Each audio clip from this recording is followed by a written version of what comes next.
갑자기 환자가 많아져서 특별히 기도했습니다.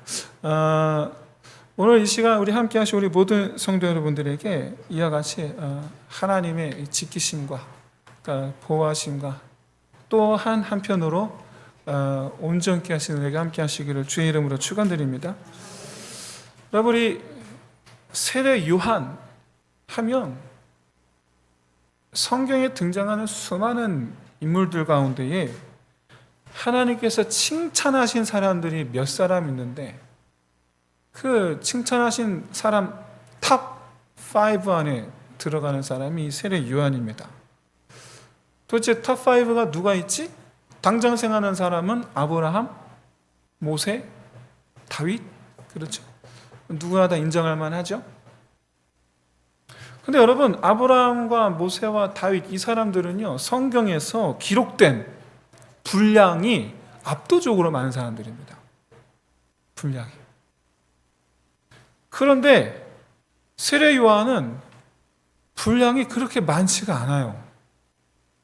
그렇게 많지가 않아요. 잠깐 분량만 따지면 잠깐 지나가는 것 같아 보여요.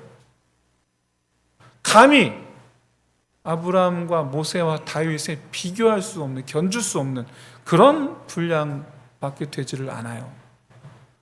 그럼에도 불구하고 요한은 탑5가 아니라 첫 번째 자리에 놓아야 되는 사람입니다. 오히려. 왜냐? 예수님께서 말씀하셨잖아요. 가장 크다. 가장 크다. 우리가 만약에 나중에 실제로 그런지 잘 모르겠습니다. 우리도 가봐야지 알 것 같아요. 하나님 나라, 하나님 보좌 앞에 만약에 하나님께서 기뻐하시는 사람? 아니면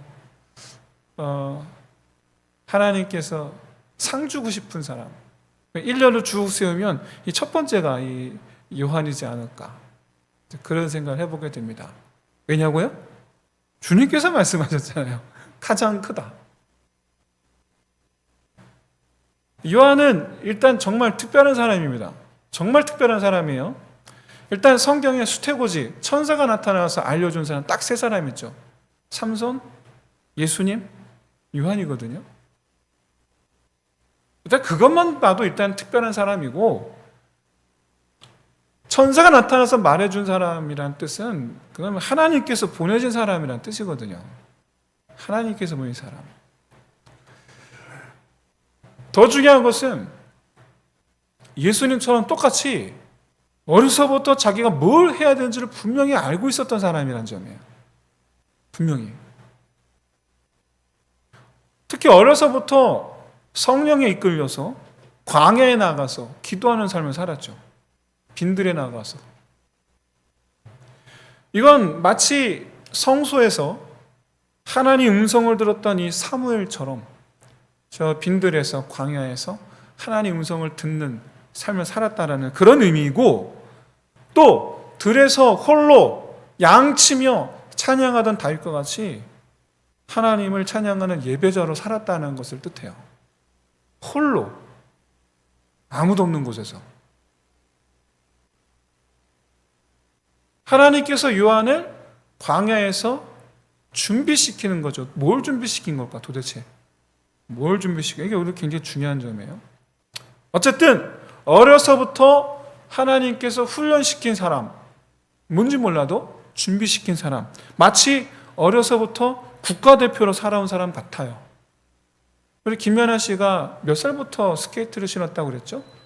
중요한 것은 그가 어려서부터 스케이트를 신었을 때 과연 국가대표가 되고 세계적인 선수가 됐으리라고 생각했는지 모르지만, 그러나 그가 스케이트를 신은 이후의 삶의 모습은 분명 오늘날의 김연아라는 대선수가 되게끔 준비되는 과정이었다. 그런 관점에서 볼 때 요한도 참 어려서부터 하나님께서 준비시킨 사람이었다. 이렇게 볼 수 있죠. 요한은 사실 그 시대적으로 봤을 때는 성경에서 그렇게 부각시키지 않아서 그렇지, 사실은 그 당시 시대에서는 빛과 같은 존재입니다. 그 시대 사람들에게는.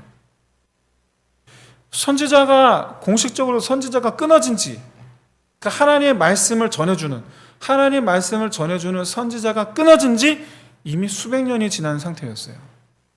그런데 혜성같이 등장했죠. 갑자기 등장했죠. 그가 특별히 어떤 기적을 나타낸 건 아닙니다. 근데 여러분 성경을 가만히 보시면 엘리야, 엘리사를 제외하고는 다 특별히 이렇게 선지자로서 기적을 나타내거나 그러진 않았어요. 엘리야, 엘리사가 좀 특별하지. 원래 선지자의 역할은 기적을 나타내는 게 아니고 하나님의 말씀을 대언하는 사람이죠. 전하는 사람. 지금까지 하나님께서 침묵하셨던 거예요. 누구에게? 이스라엘에게. 여러분 생각해 보세요. 아버지 어머니가 나한테 얘기를 안 해요. 아버지 어머니가 나한테 얘기를 안 하는지 1년이 지납니다. 나한테 얘기를 안 하는지 한 일주일쯤 되면 서서히 좀 불안해지죠. 한 달 되면은 근심이 됩니다.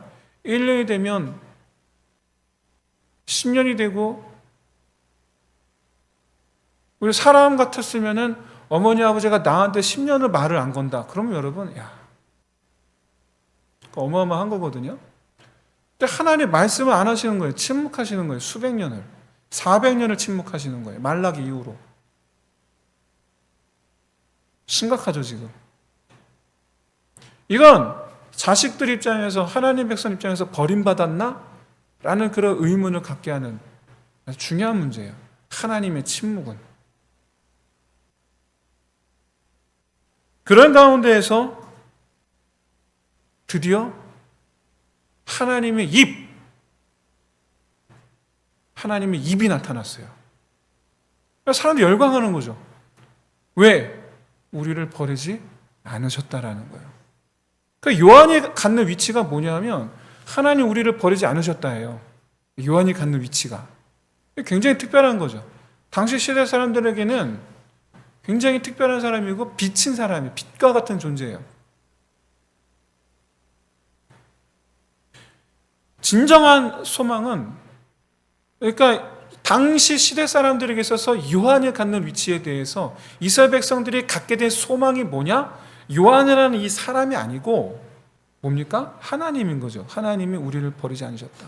다시 한번 그 하나님에 대한, 하나님께서 우리를 향한 그 마음을 확인할 수 있었던 그런 존재였다.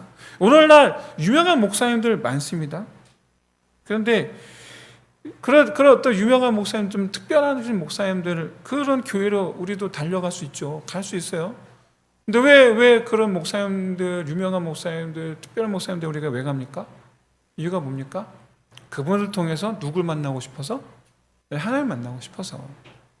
그분들이 뭐 중요합니까? 마찬가지로 수많은 사람들이 요한에게 몰려옵니다. 왜? 하나님의 입이니까. 그를 통하여 하나님을 체감하고 싶으니까. 아울러 이제 제자들도 늘어납니다. 제자들도 막. 그런데 이와 같이 사람들이 구름대같이 요한에게 몰려드는 이 상황이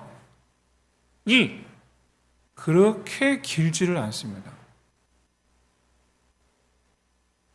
어려서부터 철저하게 준비를 시켰는데 정작 그의 사역 기간은 길지가 않아요. 정작. 그 이유가 뭐냐라는 거예요. 그 이유가. 천사까지 동원해서 보내주겠다라 알려주셨고, 하나님께서 특별하게 보내주셨고, 어려서부터 빈들에서, 우리가 볼 때는 고생인데, 어려서부터 사무엘처럼 성소에서 하나님을 대면하다 살듯 빈들에서 하나님을 대면하여 살았던 이 요한이 정작 사명감을 가지고 사역을 시작했는데 그 사역의 기간은 얼마 안 가요. 그 뭐하러 그런 특별한 징조와 뭐하러 그런 긴 시간에, 그것도 어려서부터의 그런 훈련 시간을 가졌냐요. 고작 그거 할 거면. 왜? 이게 중요한 거죠. 왜? 바로 여기에 예수님께서 요한을 가장 큰 자라 말씀하신 이유가 있는 거예요. 여기에. 예수님과 요한의 나이 차이는 여러분 고작해 6개월입니다. 아시다시피 고작해 6개월이에요. 누가는 예수님께서 30살쯤에 사역을 시작했다라고 증거합니다. 30세쯤에. 요한, 마찬가지로 요한도 사역한 지 얼마 안 됐다는 얘기예요. 이 얘기는. 그런데 예수님의 사역의 시작은 요한으로부터 세례를 받는 것부터였죠. 이 말은 예수님의 세례를 베푸는 그 순간 요한의 사역은 끝났다는 거예요. 교회의 성장을 그래프로 한번 그려봅시다. 자, 교회의 성장을 그래프로 그리듯이 이 요한의 사역을 그래프로 한번 그려보면 요한을 따르는 사람들의 비중이 점점 이렇게 늘어난단 말이에요. 점점 우상향을 그린단 말이에요. 그러다가 예수를 만나는 시작부터 뚝 끊어지는 거예요. 그러면 예수님의 사역과 요한의 사역을 비교해 봅시다. 뭐가 다른가? 없어요. 똑같아요. 전하는 메시지 똑같아요. 회개하라. 천국이 가까웠느니라. 똑같아요. 베푸는 세례도 똑같아요. 다른 게 없어요. 그런데도 사람들이 예수님에게로 몰려갑니다. 마치 돈가스 집 옆에 돈가스 가게가 생겼는데 사람들이 새로 생긴 그 집에 더 많이 가는. 혹시 여러분 해화동에 아주 유명한 왕 돈가스 집 아시는 분 계시는가요? 저는 해화동 옆에 있는 정릉동에 살아서 그 집을 잘 압니다. 우리 교회 점심 지금은 사용하지 않지만 이렇게 동그란 접시에다 밥 먹잖아요. 우리 그만해요. 돈가스가 정말로 저 깜짝 놀랐어요. 그 집 가서 먹었다가 진짜 왕 돈가스네. 그런데 바로 그 옆에 또 다른 새로 왕 돈가스 집이 생겼어요. 주방장이 분가에서 나와서 새로 차린 거예요. 주방장이. 그러면 여러분 원래 사람들이 원래 집을 많이 갈까요? 아니면 주방장이 새로 낸 집을 많이 갈까요? 네, 주방장이 새로 낸 집에. 왜? 만들던 사람이 갔으니까. 그러니까 일로 더 많이 가는 거예요. 그래서 돈가스 집 원조 사장님 화가 많이 났겠죠. 실제로 재판 걸었습니다. 실제로 소송 갔어요. 원조자를 누가 붙여야 되느냐 이거 가지고. 근데 그 집가 그 동네 가지 않습니까? 놀랍게도 원조 왕 돈가스라는 간판을 단 집이 5개 있습니다. 그 동네 가시면 조금 더 안쪽에도 있고 밑에도 있고. 네. 제가 동네 주민이니까 아는 거예요. 이거는 원래 안 간 지 오래돼갖고 어떻게 된지 모르겠는데 한때 그랬어요. 한때 참 빼앗긴 기분 참을 수 없죠. 오늘 본문에서 이 빼앗긴 기분을 느낀 제자들 예수님께 와서 하소연을 합니다. 우리가 원조인데 우리보다 저쪽을 더 사람들이 인정한다. 참 제자들 입장에서는. 그래서 요한에게 와서 제재해야 되는 거 아니냐 그런 뉘앙스로 지금 말을 하는 거예요. 그런 이들에게 불만을 가진 제재해야 되는 거 아닙니까? 라고 불만을 가진 제자들에게 전하는 메시지가 오늘 본문이에요. 2가지였습니다. 총 2가지를 말씀하는데 하나는 자기가 누구냐라는 거예요. 세례 요한, 나, 원조인 나는 누구인가? 그리고 새로 낸 가게, 저쪽은 예수님이죠. 예수님은 누구인가? 이 2가지를 증언을 하는데 결국 이 2가지 증언, 나는 누구고 예수님 누구인가에 대한 이 증언 속에 담긴 요한의 메시지가 뭐냐? 한마디로 얘기해서 원래 이러려고 사역을 시작했다라는 거예요. 원래 이러려고. 원래 주려고. 자기는 처음부터 이 신랑의 친구처럼 결혼식의 주인공이 아니라 주인공을 기뻐하며 축하하기 위한 친구라는 거예요. 난 원래 처음부터 난 그랬어. 그 얘기예요. 이 말은 예수님이 자기 사역을 따라하고 있는 게 아니고 예수님께서 사역을 시작하실 때 예수님의 그 사역의 내용으로 말미암아 사람들이 당황하지 않고 순전하게 잘 받아들일 수 있도록 내가 먼저 백성들에게 테스트한 거라는 거예요. 테스트하기보다는 저는 여러분 마트 가면 시음 하잖아요. 시음 행사. 뭐 제품 새로 내면 시음 행사 하잖아요. 그거예요. 똑같이. 세례 요한의 사역은 시음 행사인 거예요. 맛있으면 사람들이 본품을 사겠죠. 나는 시음하는 제품이고 본품은 누구다? 예수님이라는 거예요. 쉽게 설명하면. 그럼 왜 이런 시음 같은 행사가 왜 필요했느냐라는 거죠. 왜 필요했냐라는. 그거는 여러분 유대인들이 하나님 나라는 개념을 잘 몰라서 그렇습니다. 유대인들이 생각하는 하나님의 나라란 다윗 왕조가 다스리는 이스라엘이에요. 이게 하나님 나라예요. 우리나라가 곧 하나님 나라라는 이런 생각을 갖고 있었기 때문에 하나님 나라가 다가왔다라는 이 메시지가 어떻게 들리냐면 다윗 왕조의 부활의 날이 다가왔다라고 받아들여지게 된다라는 거예요.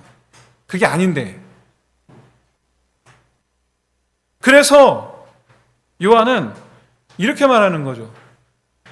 하나님 나라가 다가왔기 때문에 다윗 왕조가 부활한다가 아니라 하나님 나라가 다가왔기 때문에 구원의 날과 심판의 날이 다가왔다라고 말하는 거예요.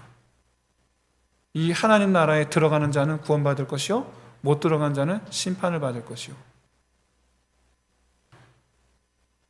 하나님 나라를 다윗 왕조라고 말하지 않아요. 하나님 나라가 다가왔기 때문에 그날이 누군가에는 구원의 날이고 누군가에는 심판의 날일 것이다. 아니 우리가 기대했던 건 다윗 왕조 부활인데 근데 하나님 나라가 다가오면 누구는 심판받고 누구는 구원을 받는다고? 아니 다윗 왕조가 부활한다는데 그러니까 세례를 받아야 된다고? 이게 전혀 이해가 안 되는 말이에요. 이게 유대인들 입장에서는. 그래서 이걸 이해시키기 위해서 하나님 나라를 세우실 하나님의 아들을 보내시기 전에 요한을 먼저 보내서 이해시키려는 거예요. 왜 그렇습니까? 예수님의 사역의 목적이 이스라엘의 왕이 되기 위해서인가요? 아니죠. 아니에요. 자기 피로 백성들의 죄를 씻으사 그 씻음 받은 백성들로 하나님 나라 백성 되게 하시고 하나님 나라 백성 된 그들로 어디서든지 하나님 통치를 받는 자가 되게 하는 것. 그게 하나님 백성인 줄로 믿습니다. 오늘날 우리도 하나님 나라 백성으로 살아야 될 줄로 믿습니다. 우리가 하나님 백성이라 하면 하나님의 통치 아래에 있어야 된다는 거예요. 하나님의 통치 아래. 여러분 대한민국 국민이 대한민국 법을 어기면 어떻게 되겠습니까? 격리됩니다. 대한민국이라는 국가 안에서 자유함을 가지고 대한민국 국민으로서의 주권을 가지고 자유적으로 살기 위해선 대한민국 법 아래에 있어야 됩니다. 대한민국 법 어기면 어떻게 돼요? 격리됩니다. 격리되는 그곳이 어디입니까? 감옥이잖아요. 성경에서 그곳이 어디예요? 지옥이죠. 격리되는 거예요. 하나님 나라 통치 아래 있어야 돼요. 하나님의 법 아래 있어야 돼요. 그래서 예수님께서 세우신 하나님 나라는 저 좁아터진 가나안 땅이 아니죠. 모든 민족과 온 땅이 하나님 나라가 되는 거죠. 이게 복음의 핵심입니다. 회개하라. 죄사함이죠. 천국이 가까웠느니라. 하나님의 통치가 이루어질 하나님 나라가 이제 시작이 될 거라는 거예요. 이렇게 여러분, 하나님 아들이 하나님 나라의 복음을 전파할 때에 백성들이 거부감 없이 이 복음을 받아들이게 하기 위해서 먼저 시음행사했던 거예요. 여러분, 사람들이 그렇다면 하나님 나라가 세워지기 위해서, 시작되기 위해서 어떤 일이 있어야 되겠습니까? 사람들이 예수님에게 가야죠. 그래야지 하나님 나라가 시작이 되죠. 요한의 목적이에요. 이게 내 목적이라는 거예요. 지금 제자들에게 하는, 사람들이 예수님에 가는 게 당연한 거야. 나는 원래 이러려고 했던 거야. 이게 요한의 오늘 제자들에게 하는 말이에요. 그리고 오늘 우리에게 던지는 말이에요. 너 그거 왜 하니에요? 너 그거 왜 하니? 많은 개척교회 목사님들이 전부 다, 지금까지 제가 만난 모든 목사님들이 다 똑같은 질문을 자기 스스로에게 던집니다. 던지고 있습니다. 나 왜 개척을 했지? 나 왜 목사가 됐지? 다 스스로 질문을 던져요. 이 질문은 10년이 넘도록 부응하지 못하고 10가정도 안 되는 성도들을 대상으로 목회하는 목사님들이 주로 하는 고민입니다. 이럴 거면 내가 뭐하러 목회를 했지? 이럴 거면 내가 뭐하러 개척을 했지? 그런데 여러분, 개척한 지 5년도 안 돼서 200가정에 1000명에 이르는 성도들이 된 교회를 일군 목사님이나 목사님들도 똑같이 고민해야 될 질문이에요. 왜? 그래야지 하나님 영광을 가리질 않아요. 이 질문에 사람들로 하여금 예수님께로 나아가게 하기 위해서라는 답을 품고 있지 않으면 작은 교회 목사는요, 똑같이 개척했는데, 똑같은 시기에 똑같이 개척했는데 더 잘 되는 다른 교회 목사님들 보면서 시기 질투나 하고 있습니다. 아니면 자기 자신의 능력의 부족함에 한탄하거나 주지 않으시는 하나님께 원망이나 하고 앉아 있습니다. 하나님의 영광을 가리는 거죠. 부흥한 교회 목사는 어떻습니까? 자기가 잘한 줄 알고 어느새 목에 힘이 들어가 있죠.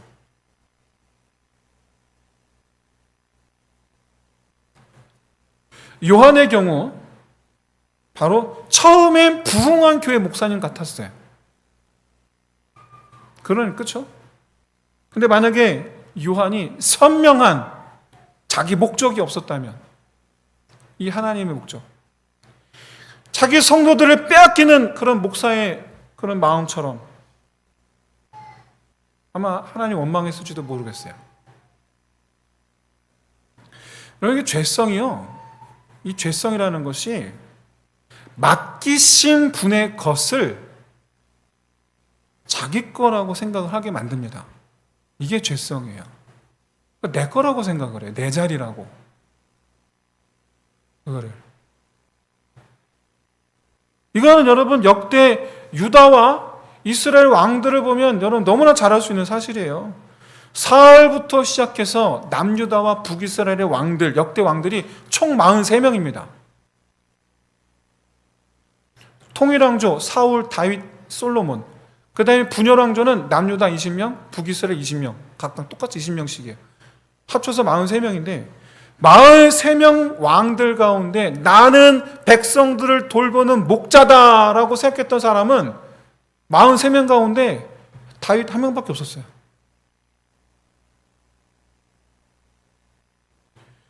여러분, 교회가 커지면 목사들 어깨가 올라갑니다. 이렇게 올라가요. 반대로 교인이 없는 교회 담임 목사들은 큰 교회 목사님들 앞에서 위축돼요. 이렇게. 아유, 목사님 이래.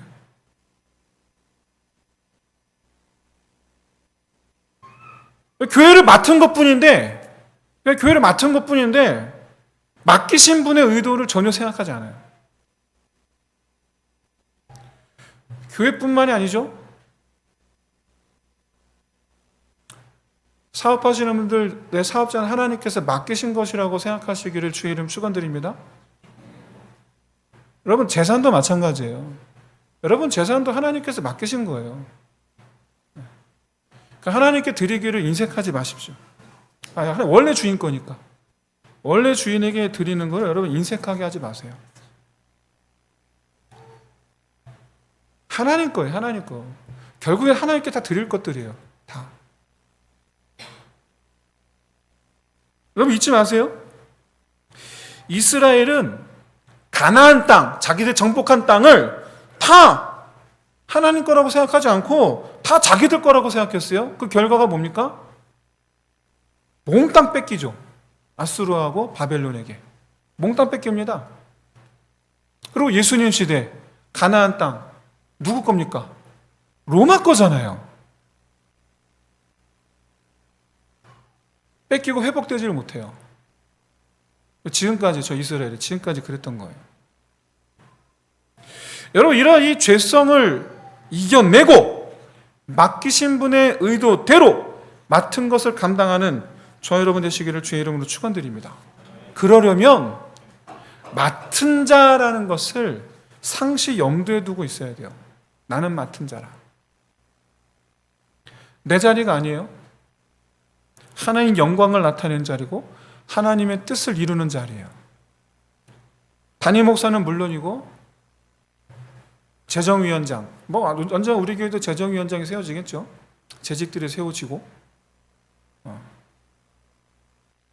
재정위원장, 재정부, 성가대 지휘자, 찬양팀 인도자, 반주자, 주일학교 부장, 사무부장 등등의 교회 모든 직분은 다 하나님께서 맡기신 자리입니다. 맡기신 자리예요.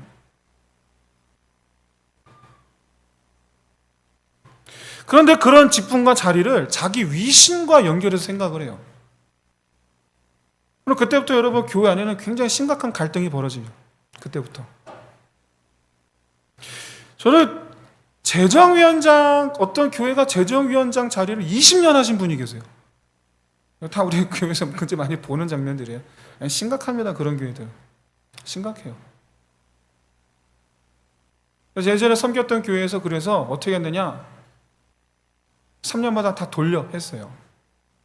무슨 얘기냐, 성가대, 지휘자, 반주자, 그게 크니까 그런 거야. 1부, 2부, 3부가 있었단 말이에요. 그러면 3년 동안 2부 하고 그 다음에 3부로 가는 거야. 어떤 일이 일어나는지 아십니까? 2부가 11시 예배거든요. 보통 우리가 11시 예배가 메인 예배라고 생각하잖아요. 3년 지나서 2부에서 3부가 가고 그랬더니 교회 나가버렸어요.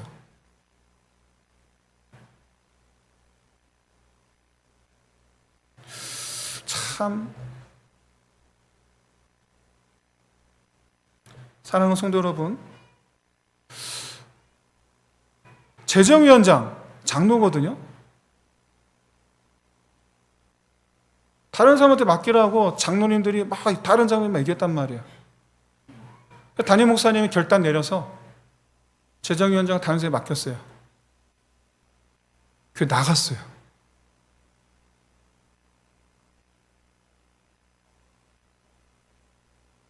저는 우리 교회는 모든 사람들이 함께하는 그런 봉사 직분이 되기를 저는 바라고 있습니다. 모든 사람들이 빠짐없이. 그래서 정말 하나님께서 이 우리로 말미암아 하나님을 온전히 하나님을 위해서 섬기는 자리, 모든 자리가 다 온전히 하나님을 섬기는 자리가 될 수 있기를 바랍니다. 우리는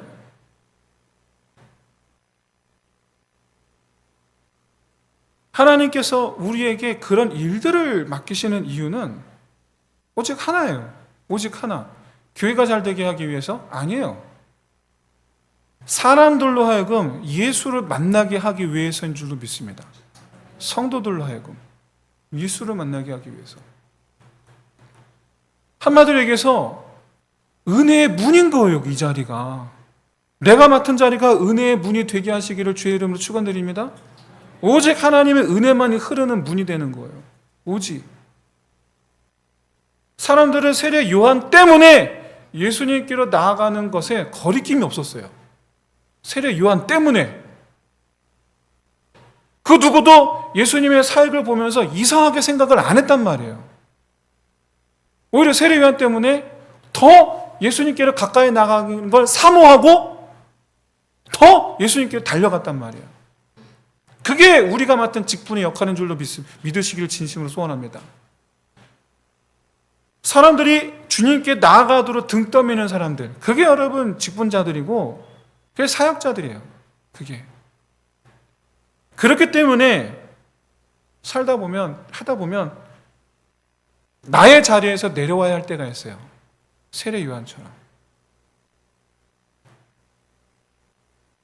어떨 때? 내가 맡은 일로 말미암아 하나님께서 영광 받으시도록 하기 위해서. 또 다른 하나는 하나님의 은혜의 통로가 더 크게 열려지게 하기 위해서. 직접적으로 표현하면 하나님께서 다른 사람을 세우실 때예요. 그렇게 그 자리에서 비켜서서 다른 사람들이 예수님으로 인해 은혜 받는 것과 예수님께서 사람들로 말미암아 진정으로 찬송과 영광 받으시는 것을 또한 진정으로 기뻐하는 것, 그게 사역자들과 직분자들인 줄로 믿습니다. 우리의 직분의 본질은 목사, 장로, 권사, 집사가 아니고 은혜의 문을 여는 자들이에요. 그게 우리 직분의 본질이에요. 내 자리네, 내가 해야 할 일이네, 네가 해야 할 일이네 하면서 그동안 그 자리에서 누리던 존경과 사랑, 그리고 그 자리에서 행사하던 권세, 이런 것들을 내려놓지 못하는 모습이야말로 누가 원조냐? 싸우는 왕돈가스 사장님들하고 뭐가 다릅니까? 똑같죠. 저는 지난주에 우리 김연아 집사님이 자기는 이번에 전도팀장을 맡았지만 언제라도 다른 분이 맡으셔도 좋다라는 이 말씀에서 마치 내가 하기 싫은데 억지로 맡았던 내가 억지로 맡았다. 그게 아니고 하나님께서 사용하시는 사람이 감당해야 되는 자리니까 하나님께서 세우시는 사람이면 누구나 할 수 있어야 된다라는 그런 믿음의 고백인 줄 잘 알고 있습니다. 저는 우리 평택꽃동산교회 모든 사역자들과 우리 직분자들이 동일한 고백을 할 수 있기를 주의 이름으로 축원드립니다.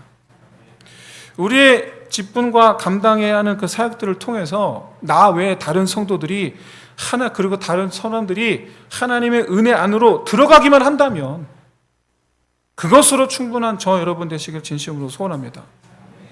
바로 이것 때문에 하나님 어려서부터 요한을 훈련시키신 거예요. 바로 이것 때문에. 영광을 하나님 아들에게 이양해 드릴 수 있는 믿음을 갖추도록 훈련받아야 했던 거예요. 옆에 하늘꿈 교회가 있습니다. 저보다 6개월 뒤에 개척을 했습니다. 코로나 시간이 지나고 코로나 시간이 끝나기까지 아까 불과 2년 전까지 교회가 성도에 몇 명 없었어요. 그래서 그 목사님 항상 저를 부러워했어요. 꽃동산이 큰 교회라고. 우리 교회 큰 교회래. 속으로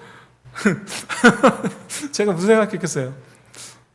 그런 말 할 때마다 참. 근데 지금 그 교회가 2년 지났단 말이에요. 지금 그 교회가 작년 성도들이 거의 50명쯤 넘어가고 있어요. 지금. 집사람이랑 저랑 가서 교회 보고 서로 대화 나누면서 옆에 사진 보고 되게 많이 늘었는데 그랬더니 요즘에 한 4, 50명 나와 이러는 거예요. 어떻게 됐는데 그때 서로 전도한대. 그러니까 서로 데려오는 거예요. 여러분, 새신자가 자기 걸음으로 온 새신자들은요, 왔다가 구경 그냥 갑니다. 내가 전도해야지 늘어나는 거예요, 교회가. 내가 전도해야지 늘어나요. 우리 교회 전도의 영이 임하길 진심으로 소원합니다. 여러분 전도하시기를 축복합니다. 예. 근데 그 40명 50명 된 거예요. 근데 그걸 그렇게 보면서 집사람이랑 나오는 집사람이 되게 속상해 하는 거예요. 그래서 제가 그랬어요. 저는 하나도 안 속상해. 저는 진짜 하나도 안 속상했거든요. 저 교회는 저렇게 성장하는데 우리 교회는 성장하지 못해. 그 이유가 뭘까? 우리가 못해서? 아니, 그렇게 생각할 게 뭐가 있어요? 왜 그렇게 생각하는데요? 전국에 10년이 넘도록 10가 정도 안 되는 그런 교회를 운영하는 교회 얼마나 많은데, 그럼 그 교회 목사님 다 지금 사역을 못하고 있는 건가요? 제가 뭐 죄를 졌나요? 제가 뭘 잘못하고 있나요? 여러분, 여러분이 보실 때 제가 사역을 못하는 걸로 보이십니까?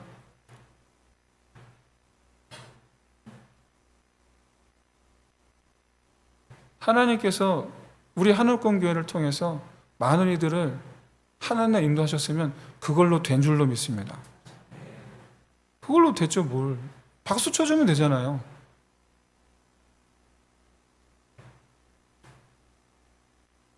나도 우리도 그렇게 하나님께 쓰임받기를 주의 이름으로 축원드립니다. 네, 그럼 되잖아요. 뭘 비교를 합니까? 뭘 비교를? 왜 합니까? 비교를?